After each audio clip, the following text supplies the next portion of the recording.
My favourite sort of version of that motif is that he flips it on its head at the end. So there's a bit in No One Is Alone. And that is literally, if you were to take that Bean theme and flip it entirely upside down, you would get people make mistakes. It's just literally flipped around, which is kind of amazing.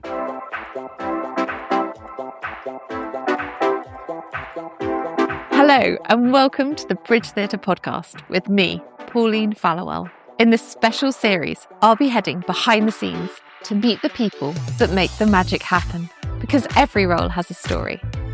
And sometimes to find it, you have to step off the path. Joining me for this episode is Associate Musical Director Alex Beetschen, who has been helping bring the rich and intricate score of Into the Woods to life here at the Bridge Theatre. Sondheim's music is famously complex and full of detail, so I'm really looking forward to chatting with Alex about how the musical world of the show comes together. Hi, Alex. Hello. Thank you for joining me today. It's a great pleasure. Sondheim is so about music, so we've been very excited about doing this episode. But before I get properly into the episode, do you mind giving an introduction to who you are and what that means in the context of the Bridge Theatre? Yes, I'm qualified to do that. I am Alex Beetschen. I'm a musical director and composer and orchestrator and arranger and all of the things you have to be in order to be a freelance musician. I am the associate musical director on Into the Woods. Amazing. I love it when you've got numerous titles. It's sort of like, I'm all of these things, but I'm also this right now. Yes. I love it. With most shows, we know the director, we know the director's role, but a musical director still has that director title in it. What is the difference between a director and a musical director? Could you say, and is there sort of a succinct answer to that? Yes, I think so. And I think that most people have an understanding about what a conductor for an orchestra might be. Yeah. And the musical director is essentially that, but for the theatre piece. So they're kind of in charge of the musical elements of the piece. So that will be teaching the music to the cast, that'll be rehearsing the band, that'll be literally waving their arms in order to keep the whole thing going together. What I find really interesting about that is that it is, they're in charge of the music and making sure, but everything is cross-pollinated. The director will be working very closely with the musical director, who'll be working very closely with the choreographer and the cast to sort of craft this thing. But ultimately, it's the person waving their arms. It is the musical director. And on this, just to make things doubly complicated, we're waving our arms and playing the keyboard at the same time, which is quite common in musical theatre. I think people have an idea about what the orchestral conductor looks like. They're dressed up as a penguin with a stick, doing some sort of magic spells. But in theatre, oftentimes they're also playing the piano. And so I conduct with my hands, and I'm playing with my fingers, and occasionally I'm also conducting with my neck. Wow. Anything to keep everyone together, essentially. And how, in this show, what's really interesting is you're on two sides of the auditorium. How do you keep an orchestra together when you are separated? With the power of technology and cameras. Oh, is it screens? It's screens and it's screens, and there's also a little microphone that the MD has as well. Oh, and do they have that in ear? Exactly. So everyone has headphones on. Ultimately, though, these musicians are so talented that they know how the thing goes, and it's just about. I find it really interesting, the nuance of what an MD does, because, oftentimes it's the tiniest little gesture. And it's not, I don't need to be like, here is the time, this is what the tempo is, because we know what it is. Either we've played it loads or, we're not changing the tempo from this bar to this bar. Yes. But what it is encouraging people to do is to find the shape and the color and the nuance within a phrase. Or sometimes it's really specific that, the witch is doing a magic spell over here. So I'm watching the witch doing a spell, and then I'm cueing the band as to when that spell happens. Because something might have slightly changed in what they're doing to make sure that they don't just suddenly come in. It's live. It's live theatre. So these things, they're not going to be exactly the same night by night. Nor should they be. It should live and breathe. And do you think it changes the orchestra being where they are in this production? Because often they're in a pit, kind of, I say hidden away. Yeah. You can see them from certain places, but being up on the balcony. I think it really does. Yeah. I think it's so nice for audience members to see the music. And I think that we're so used to musicals now, the sound comes from somewhere and we sort of accept it. Yeah. But I prefer to watch people play as well. I also hear things differently, when I'm seeing someone playing something, and I'm like, wow, the violin's doing that, and there's a horn over there, and there's something really magical about the music sort of being placed in certain places. And actually, there are a few moments where characters reference music in the band. Yeah. In this show, which again is sort of a little Easter eggy for people who might be there, but they're the music and the instruments are a whole set of characters in and of themselves. And so it's so nice that you sort of see them there as a visual representation as well as an auditory one. And they don't feel sort of scared of being on show rather than tucked away. No, I think they quite enjoy it. That's good. That's good. They should be enjoyed. They should have so much credit. Being a musical director, where does that come from? Where was your first touch point? Let's do music, actually. I often ask theatre, but I feel like this could go in any direction. Where did the love for music start? Well, I think it's a family occupational hazard because my dad is an organist, a cathedral organist. And so there was just always music around growing up. I was constantly singing in choirs, and I have really early memories of just trying to work out random tunes on a piano. Like such hazy memories of me just, having a piano in the house. I think is so important. Kids going up to a piano and just, noise. Yeah. So that certainly.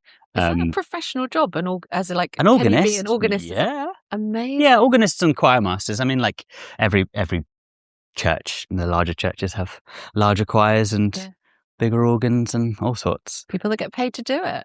Indeed. It is a profession. It is, yeah. A talent and a skill. So there's that. And then my parents were just so good at taking us to various, theatre concerts, and, we were very lucky in that regard. I actually grew up in the middle of Scotland, in the middle of nowhere.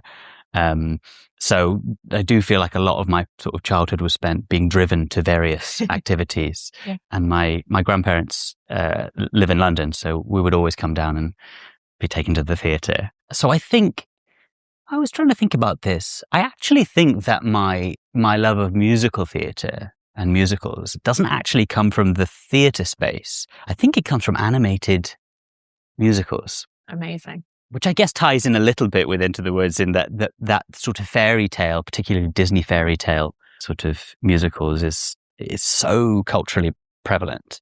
And actually, I think a lot of people who love musicals now, into adulthood, it very much stems from those sort of formative memories as a young kid watching Disney movies. Which one was the go-to?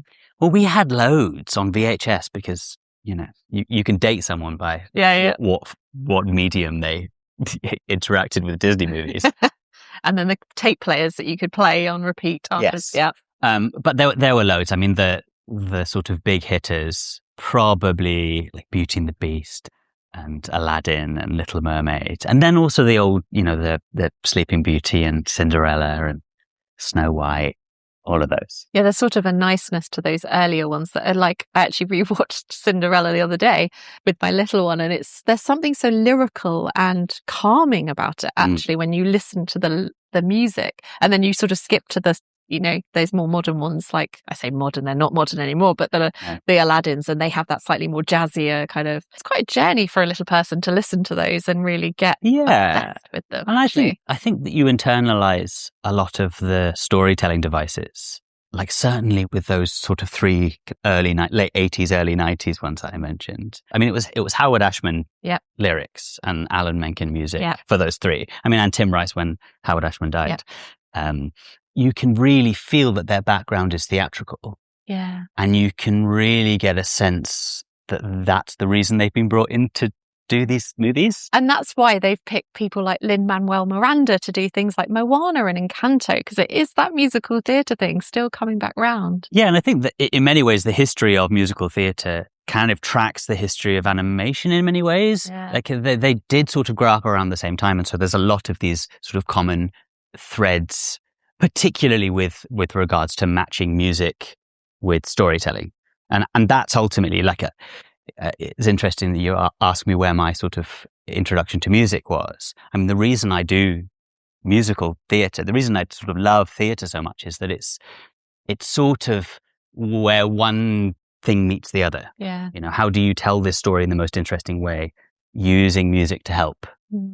And enhance, actually. And enhance, yeah. And I, you know, I have worked a little bit in sort of pure music, and I've worked a little bit in opera, and I prefer, you know, where there isn't a clear hierarchy necessarily as to like, this thing is more important. Yeah. There's some incredible music. Yeah.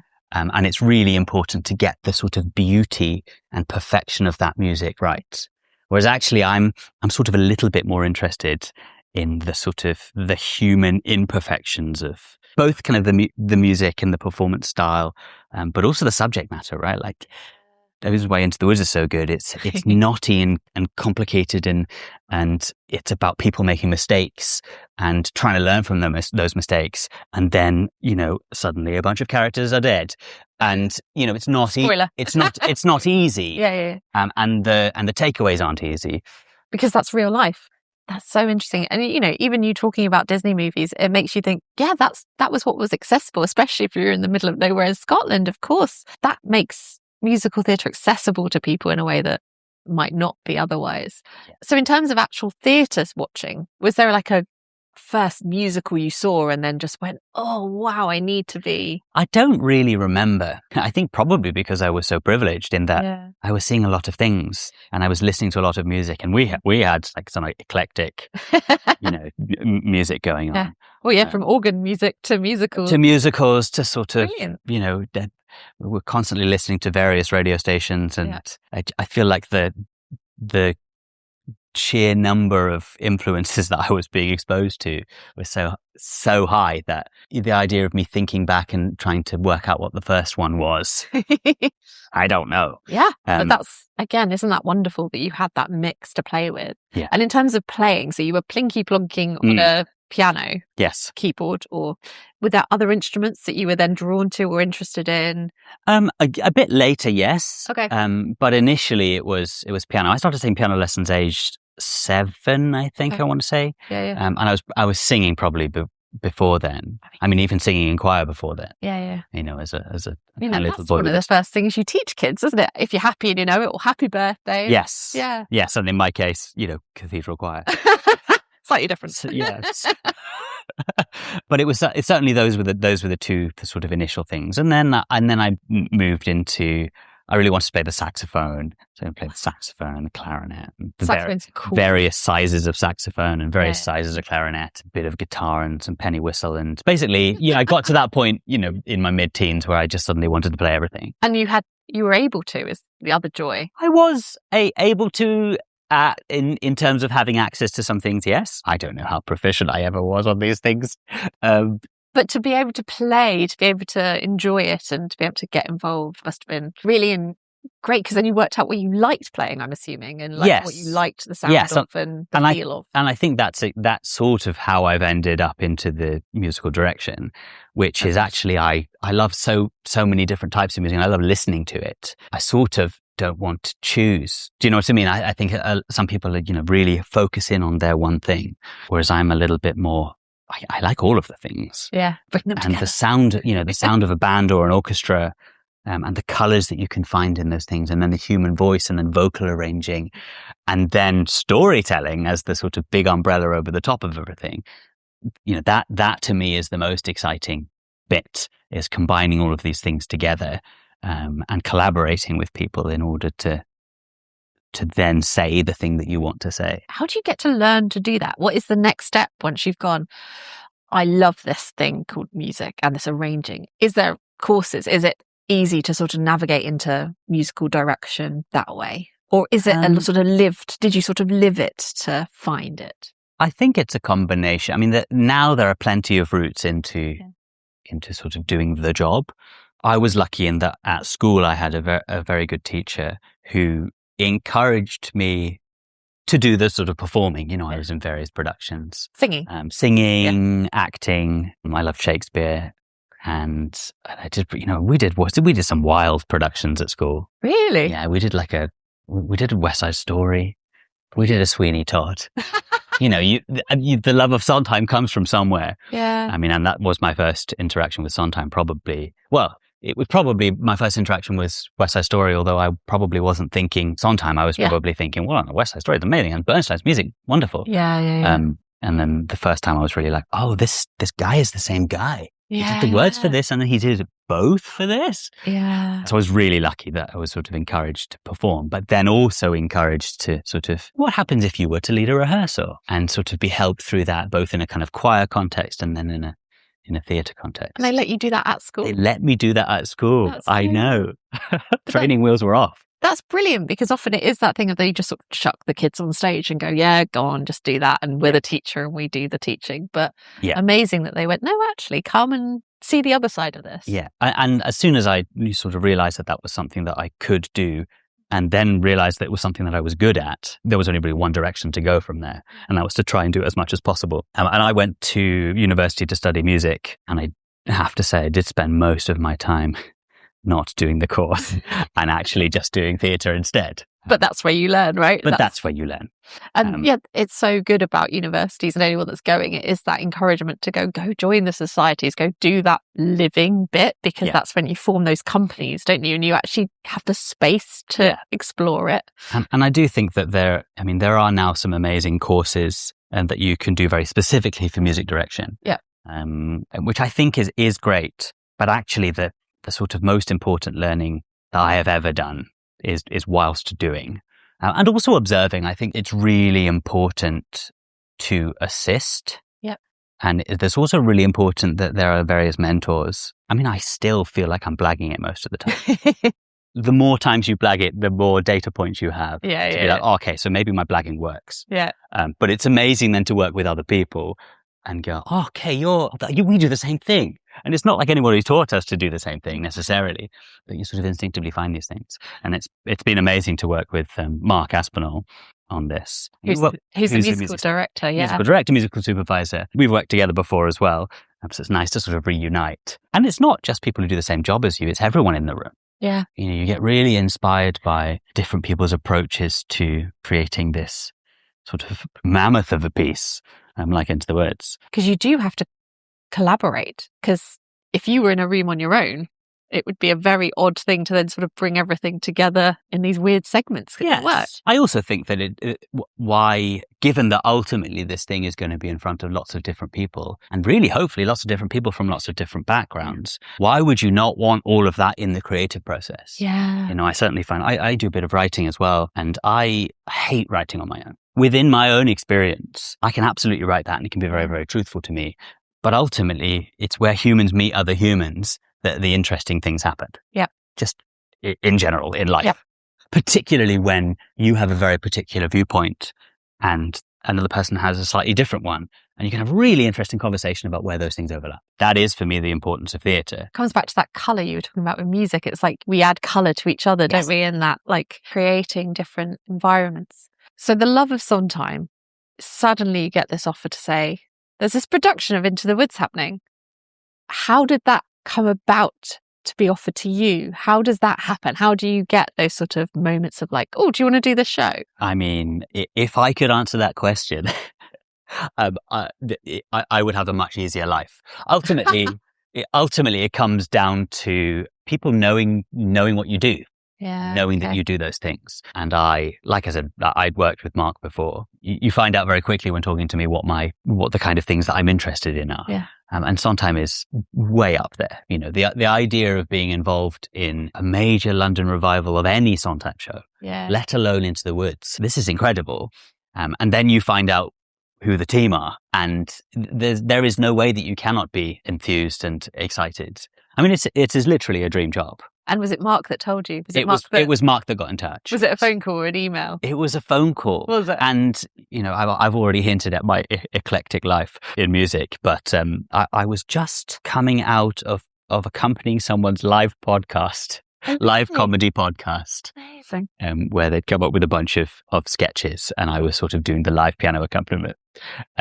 And I just stepped out. I was at Zadell, and I just stepped out of the door, and I got a text from Mark saying, "Are you free for a phone call?" And it was actually, I'm pretty sure it was my birthday.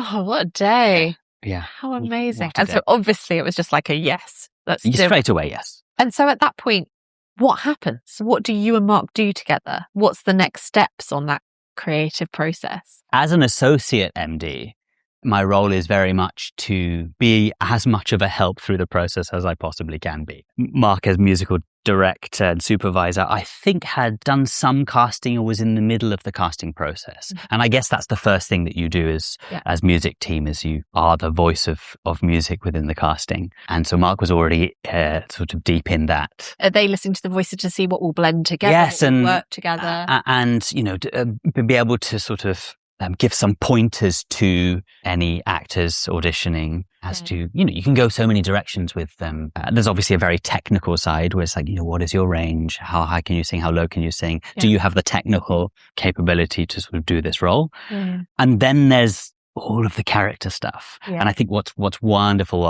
about Mark is that he prioritizes both, you know, and the way that he sort of takes a singer through a song and tries to work it out is amazing, because yes, sometimes there is this focus on technique and, oh, maybe it would be helpful to sing it like that. And then sometimes it's, you know, what is the character doing at this moment? Yeah. You know, where are the decisions they are making? How does the lyric unlock those choices that you might make as an actor, which is amazing. And that's part of the musical director's job within the room. Yes, it's absolutely to teach quite complicated music in this case to cast members, and, you know, work out harmonies and balance voices within ensemble numbers, and to be all about specificity of what Sondheim wrote. And he's really specific about what the notes are, what the rhythms are, how long they last, how fast it goes, all of that stuff, all that technical stuff. That is very much the sort of remit of the musical director in rehearsal. He's all the teacher to keep it in the right places and the right... Well, at least initially, you know, you have to start from somewhere. And I think that, you know, in the same way that there's text on a page doesn't equal a stage show. It's just text on a page. It's sort of the same with a manuscript. There is some information you can get from a score, and it's sort of our job to start there and then to mine it for all the possibilities, both musical and story. And there's so much to mine. Especially in this one. There's so much to mine. Did you change much in the rehearsal process of the score? Could you change much? Not really is the answer. And you kind of don't need to. This is a real discovery that we made, and we spoke about a lot actually as we went through the process of learning the music, is that every time, you know, oh, shall we try it a bit different to the way that it's written? You sort of go around the houses and you realize it doesn't make sense to so much of the time. And this is because, you know, Sondheim as dramatist thought through every single thing. And, you know, if a line is broken up with a slight pause, it's because he's giving the actor time to think. Yeah. You know, and if the music goes to a place where it's actually right on the edge of a break in someone's voice or somewhere where it might sound like it's on the edge, that's for emotional reasons. And the more we realize that we just need to trust the source material, the easier it got. Wow, that's quite nice actually, and must have been quite liberating that moment. You go with this, go with what we have. It's really nice. And then where does the orchestra fit into that? So in rehearsals, it is just with the actors, isn't it? And often with you on piano? Yes. Yeah? Yes, so I was doing, that was one of my jobs within rehearsals was to be on piano. And we also had another piano accompanist called Kat Beveridge, who came in and did some of that as well. So yes, being on piano, accompanying the rehearsal, or going through one-on-one with actors and, you know, working things out. That sort of rehearsal phase. Then we have a wild week where we're finishing up in the rehearsal room with the actors at the same time as meeting the band for the first time and rehearsing just with band. Do band also get the same audition process as cast members? Not really. Oh, interesting. That's sort of similar to how I was approached by Mark. Okay. And we have sort of fixers and orchestral managers within this world of musical theatre. But oftentimes it's you make a name for yourself by being really good, and then it's all about finding, you know, the right combination of people. And I think genre comes into it a lot as well. Because musical theatre can be hugely varied genre. And there are some people who you want certain skills. This score is really interesting. It's quite complicated and quite classical in many ways. And so you want people who understand that style. So you meet the band for the first time in sort of band calls and you work through the orchestration. We have an amazing band of 12 on this. Yeah. Every player is, every day I'm just blown away by the skill. But yeah, you have a few rehearsals, anywhere between sort of 3 and 6 or 8 rehearsals with the band, depending on how complicated something is. Yeah. On this, I think we had 6, maybe 5 or 6. And then you have an amazing day where you put the sort of things together in the rehearsal called a Sitzprobe. It's a German word. It comes from opera. It basically means sitting rehearsal. But for our purposes, it's just the rehearsal in which all of the work that the actors and singers have been doing in the rehearsal room and all of the work that the band have been doing in the band rehearsal room, everyone comes together and sings through the score for the first time together. It's an amazing experience because suddenly all of these things that you previously, just heard on a piano then have 12 different instruments that are all making, different colors and, have different textures. It's an amazing thing. It's also a really important moment for everyone making music together because, we're not doing this show to a click track, Yes. Everything lives and breathes. So where a singer takes a breath, a clarinetist might also take a breath. Where the actor phrases a certain line, we need to match that. And it needs to feel like all of the music is coming from this same place. And you don't want them competing, do you? It's not like no, competition. unless it's helpful. And it's helpful for the stories. But no, we are sort of working towards the same goal. And actually, in many ways, in Sondheim, what's in the orchestration and Jonathan Tunick, who's the orchestrator, is so incredible at this, is that they are one and the same. That the inner life of the character is represented somehow in the way that these instruments are playing. It's not just, here's an accompaniment. Everything has been carefully thought through. And what's an orchestrator? So is that sort of another member of the music team that comes in and...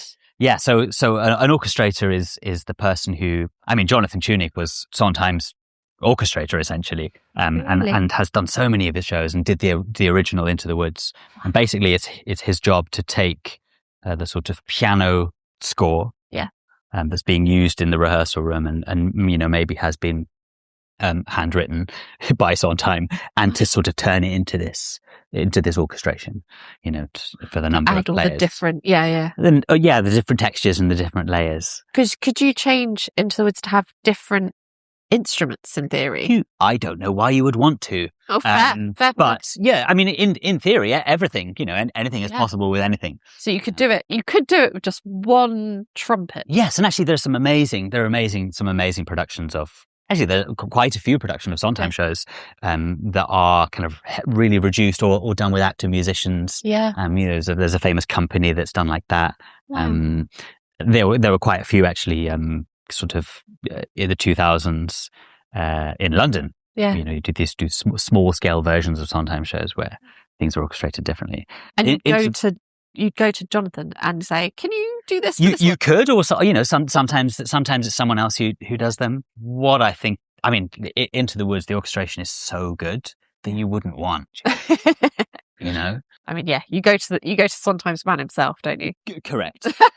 It's a magical day from anyone outside as well, because I got to come and watch the Sitzprobe, and it is a magical thing. And we did it here at the Bridge as well, in the foyer, which again just sort of placed it in such a wonderful format, didn't it? Yeah. It is kind of electric because it is that weird, it's like a first date almost, isn't it? Yes. Between the two sides, just kind of feeling each other out, but both really excited. Yeah, it's also like, if the set and the costumes and the lighting are the sort of visual elements of the story that are missing from the process, there's an auditory set of colours that if you were to close your eyes, or if you couldn't see, that you would get this sort of experience of these stories, and in many ways are multiple characters themselves. Particularly with this score, and stop me if I get too nerdy, but this score is so rich with the way that it's been composed. It's like a tapestry of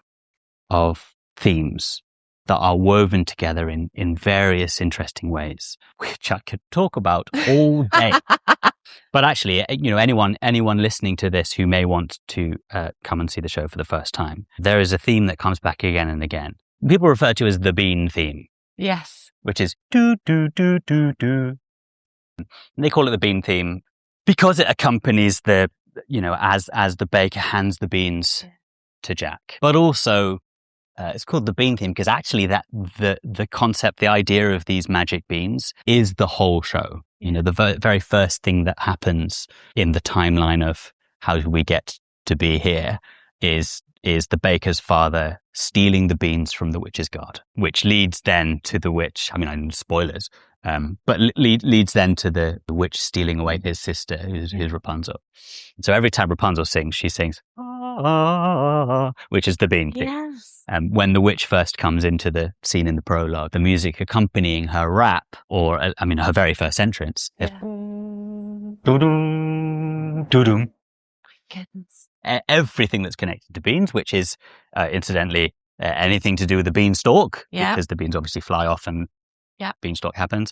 Giants in the sky, same theme. I mean, it's literally everywhere, woven throughout the whole piece. And this is but one motif. Yeah. There are loads of motifs. That's incredible. Now it's like the challenge to send everyone in and find them. I mean, my favourite sort of version of that motif is that he flips it on its head at the end. So there's a bit in No One Is Alone, sort of middle section of No One Is Alone, where they sing People Make Mistakes. And that is literally, if you were to take that Bean theme and flip it entirely upside down, you would get People Make Mistakes. People make mistakes. Do, do, do, do, do. I'm going to draw it out for the camera.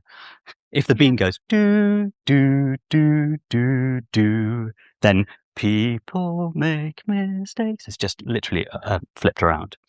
Which is kind of amazing. These are those details that I am not musical in any, and these things do just pass me by. And there's moments where I just go, I wish I knew more about it because I think I'd appreciate it more. Yeah, I think what I find fascinating about it is you kind of don't need to know in order to feel the impact of it, and that's the sort of brilliant thing about Sondheim. And some people who sort of like to make the case that he's far too clever for his own good.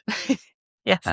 But I would argue that if you're being moved by the thing, you don't necessarily have to understand the thing. Yeah. And also, if you find a little bit out about this man, he loved puzzles. He collected puzzles. His house was full of Victorian puzzle boxes and all sorts of things. He also introduced America, or you could say he was credited with introducing America to the idea of a cryptic crossword, which up until the point where he started saying, he actually wrote some cryptic crosswords for the New York Times. Did he? It was a very British newspaper thing. Yeah. So, this guy who really, really loves puzzles, obviously he's going to put a bunch of puzzles in his music. That's not to say that you don't then get, moved by the story of it. And in fact, if the cleverness gets in the way of the storytelling, then you're sort of, you're losing the woods for the trees. That's so clever. And it's almost, again, it weaves that narrative as, not only the beans, but the fact that they're all on this sort of treasure hunt, finding different things, finding themselves, finding whatever it is. It's also that kind of,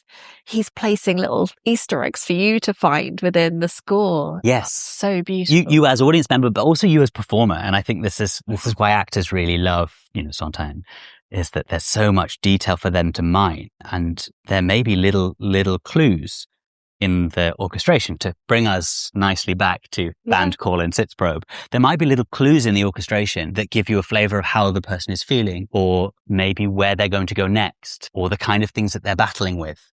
And the people make mistakes thing, the idea that the thing that started the journey has somehow been transformed by all of the things that have happened since. I was going to say, everything kind of has been flipped on its head. Yeah. So it's giving these performers as much detail that they can then do their best work with. Yeah, and it obviously impacts the way often they move, or their physicalities, or all of those things. Yeah. My gosh, I'm going to have to watch it again. Is that your favourite one that's threaded through?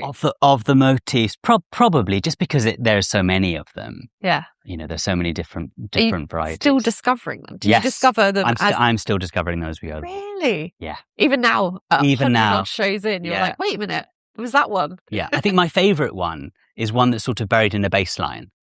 Of the sort of bean theme. It's in the Act 1 finale during Ever After. Yeah. There's a bit where the witch comes out and sings loads and loads of words very, very quickly. Talks about a daughter in a tower.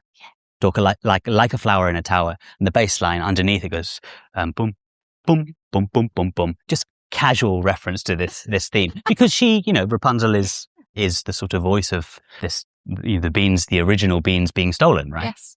That was the original cost of these beans being stolen. And so, even, he needn't have done that. Yeah. But I just find it, fascinating that he always chooses to. I love that. So we've done the Sitz probe. We're now open. We're now running. Yes.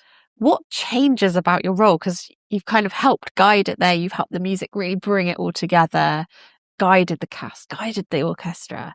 Could you sit back? What changes about your role? Well, sit back, absolutely not. there's a moment where I have kind of three hats on at once. Wow. So during the band call and Sitz probe, I'm playing keyboards. That's my sort of main job as we sort of move into the performances. I play second keyboard part for 6 out of 8 of the shows, and then I conduct 2 out of 8 of the shows per week.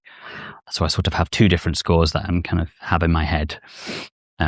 One that is of keyboard, piano part and conducting, and then the other which is really fun keyboard part that involves some piano, some sort of celeste magic sounds, some sort of string sounds, some sort of synth sounds. It's amazing. It's really fun to do.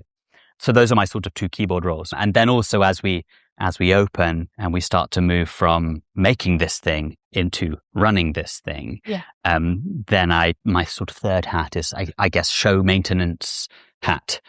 Where we get understudies up and running so that they can then cover and make sure that the show can go on when people get sick. Which always happens I don't think people often realise, but actually happens once the show is running and often open, because there's been so much happening that you can't do all of that at once. But so it's almost like you're back in rehearsal again, aren't you? Yeah, so as associate musical director, I was sort of doing the bulk of those rehearsals, making sure that everyone was ready to step into another character's shoes at a moment's notice. You mentioned that you did 2 2 shows a week? 2 shows a week. Who does the other shows? So Mark conducts 6 Fair. I was of the shows. For the other shows. Yeah. They're let loose. Yeah, Mark conducts 6, I conduct 2. And then, we sort of work it out as we go along, so that if Mark needs to be away for a longer chunk, or if I need to be away, then, we can work out how to manage who conducts the show. We've talked a lot about what you've discovered along this process and what you're still discovering along the process. But is there anything you'd have changed about this process? Like coming into it, listening to it, learning from it, and now kind of being able to step back from it a little bit now that the rehearsal, the understudy rehearsals are done, the trailer filmings, all the bits and pieces that we've had to do along this way. Is there anything you've now had a little bit of a moment gone, do you know what? I would have liked to have done this.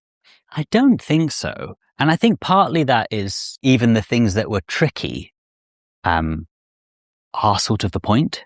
Yeah. And it's tricky. Well, it's a really complicated piece. If there's a lot of characters and a lot of moving parts, and I sort of alluded to it before, is that you want to be doing your version, and I think we absolutely have done our version. But I guess the one thing maybe is to come to the realization that the music is amazing. And it does stand up on its own, and you don't need to sort of impose yourself on it. It sort of reflects you back, if that makes sense. It's a bit of a complicated way of saying it. You don't need to reinvent it. You don't need to reinvent it, and it will, as a result of you doing it, you're bringing yourself to it. You know what I mean? You don't need to sort of try and intellectualize yourself into the piece. Yes, that's interesting. You can just trust that it is all there to be found. You don't have to be scientific about it. Almost that point of no, you sort of have to trust. You have to trust that you're going to get there. A bit like you step into the woods expecting to come out the other side, right? But you could find anything in there. And you will find everything. Yeah. You find the whole width and breadth of human experience in these woods, and it will get tricky and it will be difficult. But ultimately, you'll come out the other side. And you have to trust that you will. We're over halfway through. What are you going to miss the most about these woods? When it's gone? When you're not doing this 2 times a week or, however many times? It's really difficult to say. There are so many things about it that are, incredible. Obviously, there's the piece itself, which I love. And then there's all of the amazing people that you get to work with every single day. It's really, I'm constantly surprised by the number of people it takes to keep this thing going. Yeah. And this is people that I sort of directly interact with, so cast members and band members, and the stage management, and then there's all of the crew. And everyone in the theatre. Everyone at the theatre. Yeah. Front house, back house, yeah. Yeah.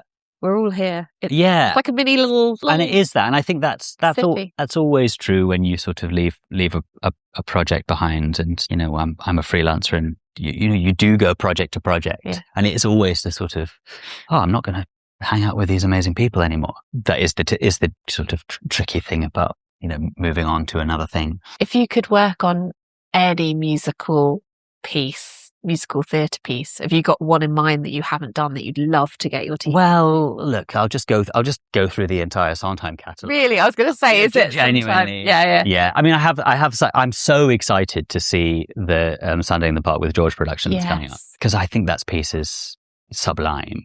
I also think that I like books and movies and theatre pieces that are sort of about making things. Yeah.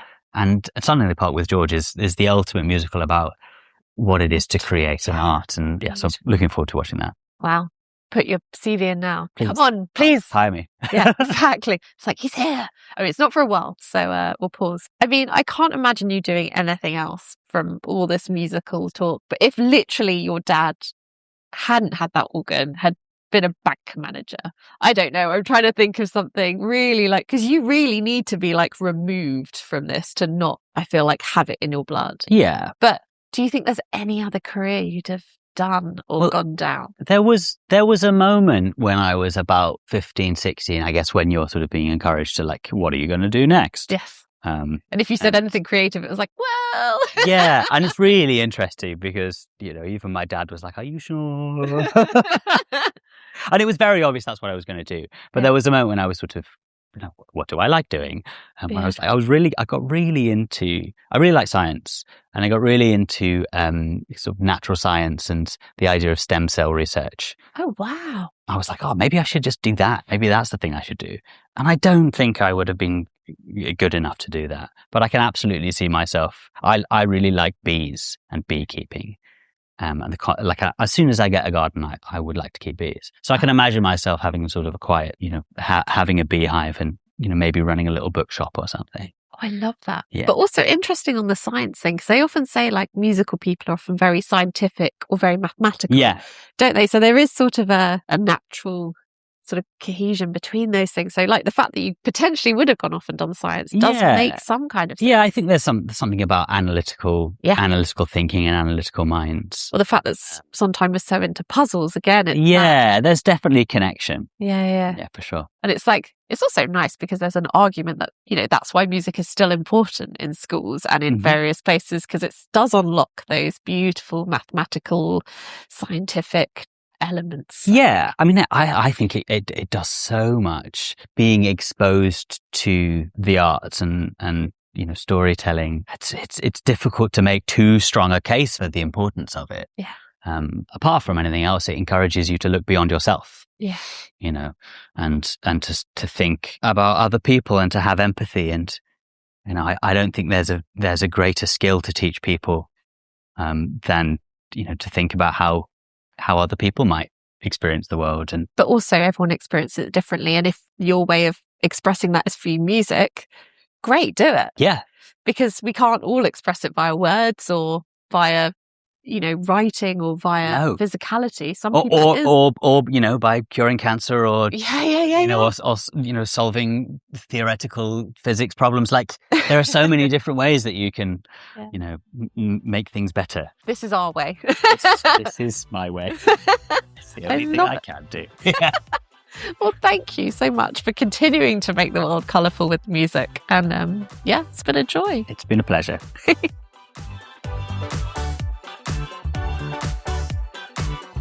And that's it for this episode. A big thank you to Alex for sharing his musical journey on this show. You can catch up on the full Into the Woods mini-series wherever you listen to podcasts. There are conversations that include set and costume designer Tom Scott, lighting designer Aideen Malone, and ASM Coral Nelson. Do follow us wherever you get your podcasts. And if it's on YouTube, do hit subscribe so you don't miss an episode. And if you'd like to find out more about the Bridge Theatre, head to bridgetheatre.co.uk, where you can even buy a ticket. Until then, thanks for watching and listening, and join us next week as we head into the woods.